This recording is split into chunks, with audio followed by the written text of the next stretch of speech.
Welcome to the Lowenstein-Sandler podcast series, the Women's Initiative Network, Real Talk. I'm Amanda Cipriano, an associate attorney and member of the Women's Initiative Network at Lowenstein-Sandler. Before we begin, please take a moment to subscribe to our podcast series at lowenstein.com/podcasts, or find us on iTunes, Spotify, Pandora, Google Podcasts, and SoundCloud. Now let's take a listen. Welcome back to the Women's Initiative Network, Real Talk. This is part 2 of our conversation with Laura Leopard regarding Leopard Solutions report titled Women Leaving Law. Let's jump back in. So moving on to another topic, we've touched on previously in this podcast a lot about work-life balance. And Laura, you mentioned, that was kind of one of the second items that respondents were leaving the law because of work-life balance issues. So I wanted to highlight another quote from one of the respondents to the survey. Female attorneys have to work harder to achieve the same goals and show twice the commitment of their male counterparts. Work-life balance is more difficult to attain for female attorneys because they often have more obligations both inside and outside of work without the same amount of support. Has your research identified ways that law firms can provide for better work-life balance or help support women and male attorneys navigating these issues? Well, I think of all of the 11 points that we sort of outlined, many of those points help support women in the workplace. The fact that they have to work twice as hard as their male counterparts means that that workplace isn't working for them as well. So if you look at some of the points that we put out there, give women opportunities. Make sure that opportunities are doled out on a really equal basis. And that's for, people of color, that's for ethnically diverse people, it's for women. Make sure all those opportunities are given out equally. Make sure that you are listening to everyone in the room. So there's that men don't listen to women talk in the boardroom kind of thing, right? So listen to what they have to say because they are contributing to your conversation. And there's strategies to do that, which you guys know very well. I've heard all about that amplification strategy. Not tolerating sexism when you see it. There's lots of things. There's other quotes in there about women with microaggressions and being shut out of different conversations. And so there's other things at play at the workplace that make them feel that they have to work harder. The fact that women really are uncomfortable tooting their own horn and talking about their accomplishments. When we did a webinar on this very topic, as we were talking about, women are notoriously bad about saying, yes, I did this and I did that, and that was a great thing. And people were literally typing in, but if I do that, people don't like me. If I do that, people call me names and, that kind of stuff. So firms acknowledging women's success without them having to try to toot their own horn, being given proper credit on cases that they work on, all of that is important. So if they don't feel they have to work twice as hard, then maybe they can. But I think work-life balance really comes back down to being able to take the time you need when you need it, being able to work sane hours, especially when you have other obligations. I mean, to be fair, everybody has other obligations, whether you're a man or a woman. It just depends on who actually fulfills those obligations on a day-to-day basis, right? So women get stuck with a lot of that.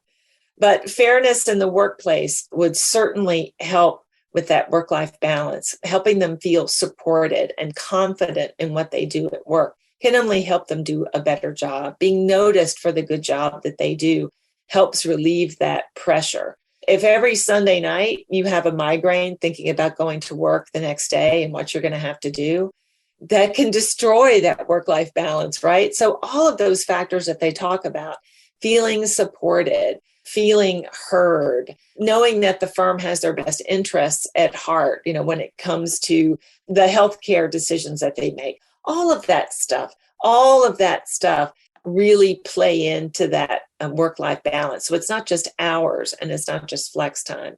It's also about feeling that you are wanted, belong, and appreciated in your job. And that can help alleviate a lot of the stress that goes along with any work life. And Laura, I think you spoke with Linda Bennett in connection with your survey. She's the chair of the insurance recovery practice at Monson, and she's also the founder of the firm's Women's Initiative Network. And she talked about the amplification strategy and how important it is to supporting women coming up in the ranks. And as I want to say victim, but I won't for purposes of encouraging this practice. But as a person who has been subjected to Linda's amplification and giving people shout outs about things that they, might get bashful about, it might be a little bit off-putting in the moment, which it shouldn't be, because it's nice to be heard and, have your horn tooted once in a while. But I think that it's so important for women to do that sort of thing. And it seems like a small thing in the moment, but it really does encourage you and makes you feel part of the team and makes you feel heard. And that goes a really long way. Indeed. It makes you feel safe too. It makes you feel safe because you have people around that are going to hold you up. And for your listeners, the amplification strategy that you're speaking of started in the Obama administration, when people in cabinet meetings, women would say, they're talking over me. He made a point just now that I made 15 minutes ago, and now he's getting credit for my idea. So they all decided to sort of band together. And Linda said that you do that at your firm. So if someone in a meeting, a woman, has an idea and talks about it, and it doesn't get a lot of attention, 20 minutes later, a man has the same idea and everyone says, oh, that's a great idea, Bob. I mean, there are certain ways you can say it, but the way that she put it was to say, yes, that is a really great idea. I really thought so when Linda brought it up a few minutes ago. So thank you for picking that back up, right? You've done the attribution of where the idea came from. You haven't made him look so bad, but everyone now knows where that idea came from. That's really important. And the fact that that the other women in the room are going to help support you in that makes you feel quite safe. But here's another thing to remember. There are other women in the room. That's another point. You have to get women in those meetings where decisions are being made and give them a seat at the table and not just one. So the amplification strategy is great at helping women be heard and helping them, not being shouted down by their male counterparts. And the other thing that Linda told us about was how opportunities are assigned there, and that you have a centralized assignment database, and they're able to scan it and see who's not getting opportunities, who has not had the chance to work with this particular partner. And then they can look and really assign all those opportunities on a real equal basis. And that too is also very important. But yes, letting women speak and hearing them and assigning credit for ideas in those meetings, I think is all very important. It's great that you do it there. I think it's important for women to remember too, the amplification principle only works if everybody buys into it. So it really requires women to prioritize supporting their women colleagues. And I think sometimes, somewhat disappointingly, we can see women occasionally being even more problematic than men. And I think this kind of thing only works when women really make it a priority to try to help women. And I think that the importance of that can't be overstated. Yeah. And Rachel, in addition to making the speaker feel supported, I think the other really important related point is that the person who interrupted the speaker initially also gets, and in the example that you had given, Laura, and that Linda talked about, it wasn't a firm slap on the wrist. It was lighthearted, reference back to the initial speaker, done in a very polite and courteous way. But it also makes the interrupter stop and think like, oh, I did something that I, wasn't realizing I was doing maybe, or didn't know that I had been doing. And it makes them realize, and maybe they'll think twice before they interrupt or idea steal again. Exactly. So many things that human beings do, we are just unconscious about it until it's brought to our attention, right? And that's another point, about having to fight unconscious biases at work. And as long as they remain unconscious, you really can't do anything about them, right? We all have them. Every human being has unconscious bias about something. But when that bias can be brought to your attention, you can then begin to pay attention to it and be aware of it and start to fight it. There are so many things that roll up into problems for women at law firms. Sexism is one. I was really shocked to see examples of overt sexism in the workplace from some of these women's comments. I really thought we had gone to a different place, but it takes a really long time to stamp that out. And I think that's one thing that's very important, sort of like that amplification strategy, to really call it when you see it. And it's important to call it as it's happening so people recognize it, see it, and understand that that's not a term, a word, a phrase, or behavior that will be tolerated in the workplace. And I think that's really very important. The unconscious bias, that deals with sexism is harder to fight because so many people don't believe they have a bias at all. And that's where training, education, all of that can really come into play. So having people come in and lead seminars, I don't think you can do it within your own firm easily, but having someone else come in and go through an unconscious bias training seminar would help women. It would help diverse or underrepresented, attorneys at your firm, and help really those people understand that, oh, yes, it is there. When I have two resumes in front of me, exactly the same qualifications, they both seem like terrific candidates, I tend to always go with the male choice. Why is that? That's a question that people should ask. And that's also a question that women, when they have a seat at the table, can also say, why are we hiring so few women? Don't you find them qualified? Well, yes, I find them qualified. Don't you find them, to be personable and they have, yes, I do. Then why aren't we hiring them? And really, getting down to the nitty gritty. Or like Christy Tosh Kreider did, she at Baker Donaldson, the minute they hired a new lateral recruitment director, she went right in and she said, okay, let's talk about how we can hire more women. You just have to kind of make these opportunities and make people aware of what's important to you and what's important to the firm. Recently, everyone has put a big focus on hiring more ethnically diverse attorneys, right? How come? Well, because clients are demanding it. Clients are saying you really have to become more diverse. Well, it's the same thing for attribution of credit on cases. Now clients are saying, I want to know who all worked on this case. And I want to know how many women, how many diverse attorneys. I want to know all of that. So hopefully that's another client-driven push to get firms to go in the right direction as well.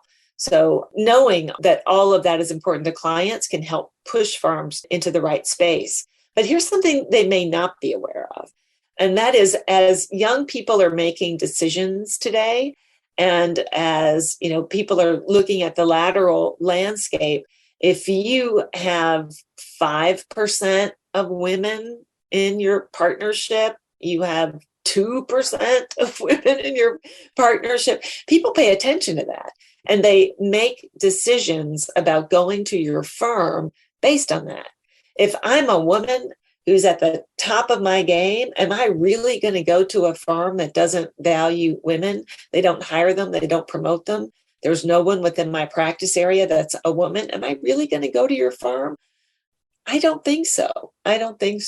Unless you can convince me that you're really going to make a change in that area. People are becoming a little bit more savvy. There's been many examples where firms have tried to hire a single diverse attorney to come join their firm and make them look slightly better. But once they get there, they don't feel supported. They feel too alone. They're the only person there who could be classified as ethnically diverse, and they don't stay and they move on. So all of that sort of rolls up into things that firms are going to have to really start paying attention to. There's a lot involved when you are adding to your roster, and there's a lot involved into trying to retain those people that you do hire. So speaking of making changes based on these kinds of issues, I want to talk a little bit about some of the takeaways from the survey that you feel large law firms should be keeping in mind as they consider how best to retain all attorneys, but specifically female attorneys. And in particular, I'd like to hear what the survey found about the advancement gap of women as it relates to mentorship and the importance of women. You touched on this a minute ago, the importance of seeing women in leadership roles at the firm. Oh, incredibly, incredibly important. Seeing women in leadership roles, seeing women now as managing partners sends a huge message to women below them and to women associates that there is a path to the top. There is a path to success. And having a woman at the top of a firm also means that you have a woman in there making big decisions that will affect their life, making, what healthcare provider to go to, what kind of flex opportunities might they have at the firm? How are they going to, develop a path for partnership? All of that's really important. The mentoring aspect is also incredibly important, not just for women, of course, but for all people at the firm. And it can make such a huge difference. There were several people that, responded saying, I really longed for a mentor. If I'd only had a mentor, I felt I could have done so much better. Things would have been so much easier.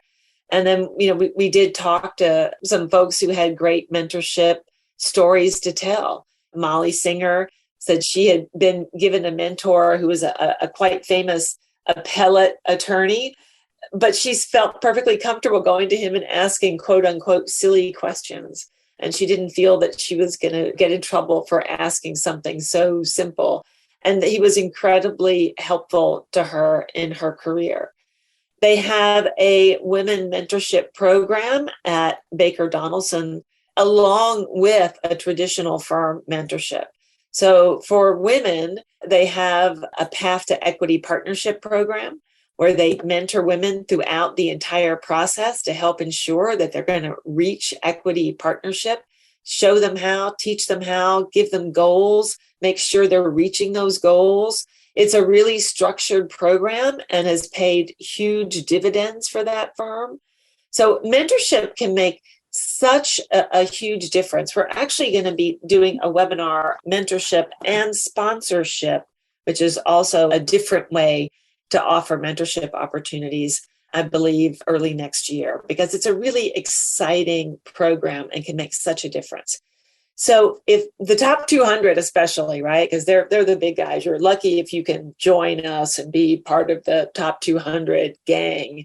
It's always been sort of a sink or swim kind of deal when they hire folks, right? Good luck. Hope you do well.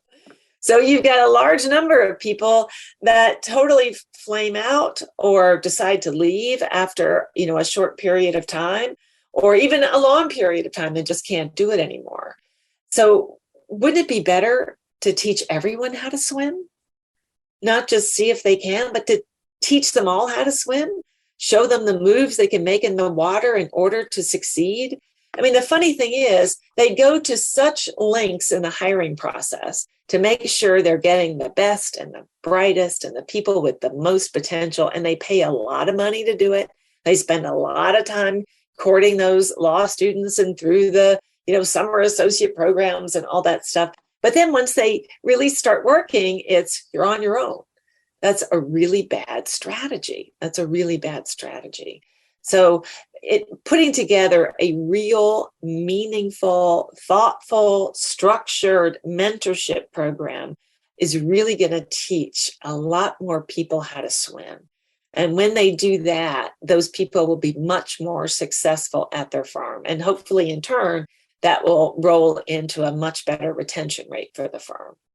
Well, I think everything you've touched on so far, Laura, are really good tips for law firms in terms of trying to retain their women, trying to have women be successful at the firms. I'm asking this question to the group, but what factors do you think hold law firms back when it comes to making these changes? Because clearly there's data out there that's showing that these are things that women attorneys in particular are looking for.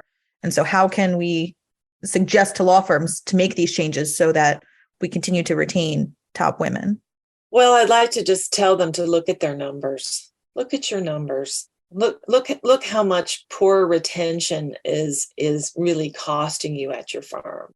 Because at a certain point, if you continue to lose people mid-career, it's not just a single loss. You really are undergoing a brain drain.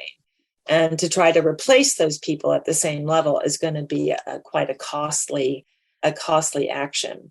I think the quickest way to any law firm's heart to do things and to change things is to really point to the pocketbook. And if you can say, this is what's costing you money, this is what's costing you money, here you can save money. This is a great way to skill people to be able to make more money for the firm. If you teach them how to fish, right, they can go out and fish and they can bring in more clients for the firm. You're going to have a greater level of tenure at the firm where people stay longer, and your firm is going to benefit longer from their expertise and knowledge and business acumen.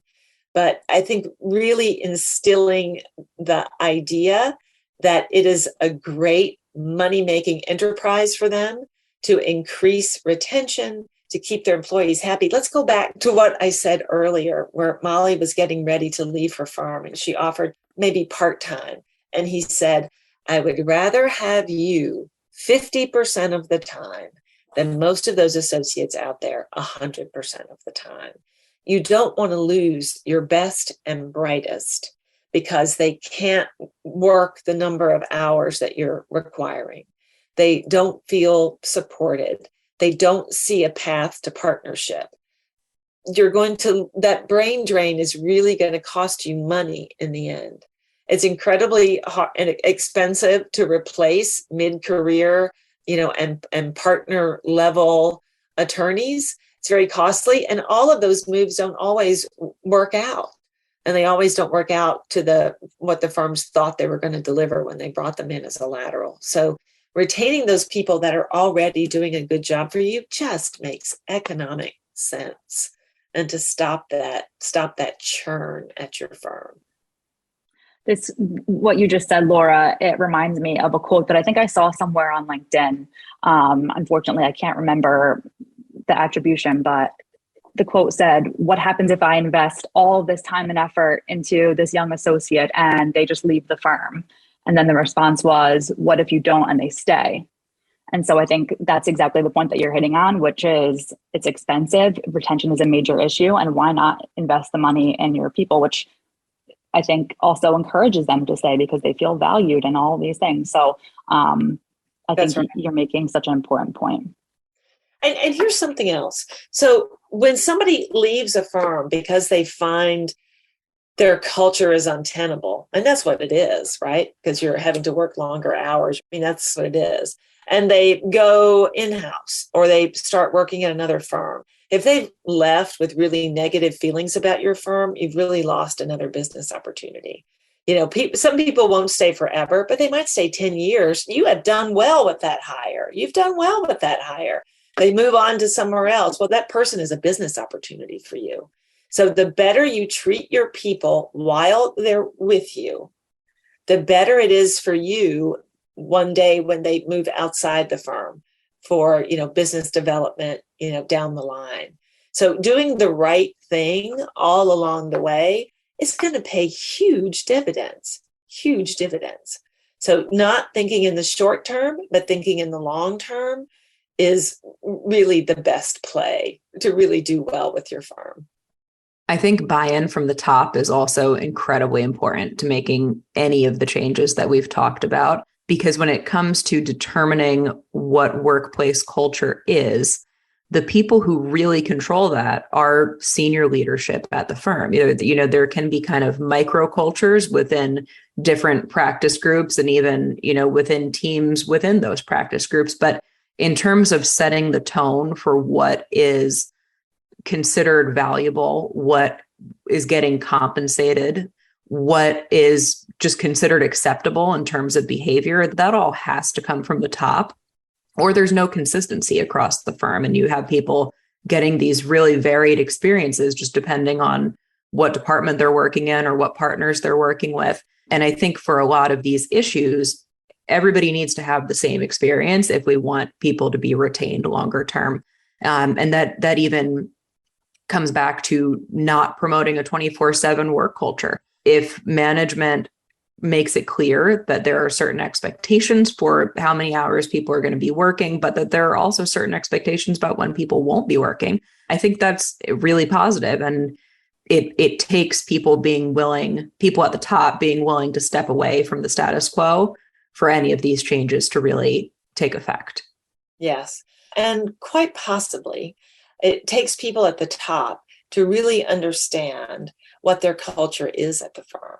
They may think it's one thing, but it's really the person on the lowest rung of the ladder of the firm that knows what the firm culture is because they live it every day. The ideals that people say that have it at the top, this is what we believe. The person at the bottom might say, no, it's not that way at all.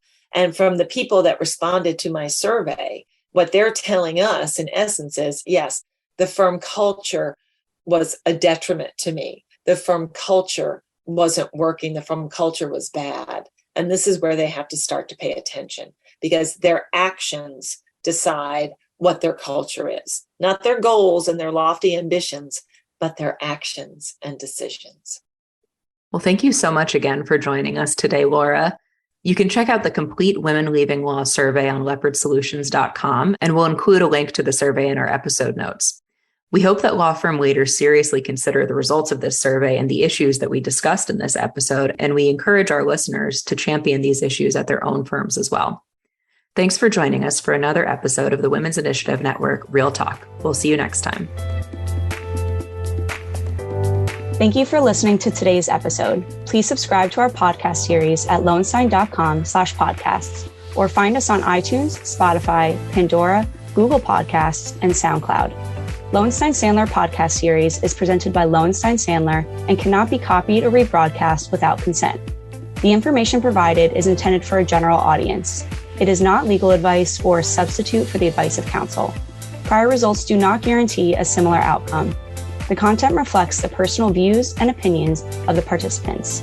No attorney-client relationship is being created by this podcast, and all rights are reserved.